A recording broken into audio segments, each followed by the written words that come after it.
આપણે ચોમાસાના કારણે ઉનાળાના કારણે આપણે તરત જ શારીરિક કસોટી લેવાના નહોતા, એટલે એવા ઉમેદવારો કે જે એપ્રિલમાં પરીક્ષાઓ આપેલી હતી એ ઉમેદવારોને પણ તક મળે એટલા માટે આપણે ઓગસ્ટ સપ્ટેમ્બરમાં ફરી અરજી મંગાવેલી. તો જે અરજીની વિગતો છે તો એપ્રિલ મહિનાની અંદર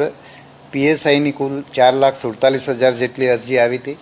અને લોકરક્ષકની છે 9,70,000 જેટલી અરજી એપ્રિલ મહિનામાં આવેલી હતી. અત્યારે જ્યારે ઓગસ્ટ સપ્ટેમ્બરમાં આપણે જે અરજીઓ મંગાવી એમાં પીએસઆઈની 51,800 જેટલી અરજી અને કોન્સ્ટેબલની 1,35,000 જેટલી અરજી આવી છે. એટલે હવે જ્યારે બંનેની એપ્રિલ અને ઓગસ્ટ સપ્ટેમ્બરની અરજી ભેગી કરીએ તો પીએસઆઈની 4,99,000 જેટલી અરજી થઈ છે અને કોન્સ્ટેબલની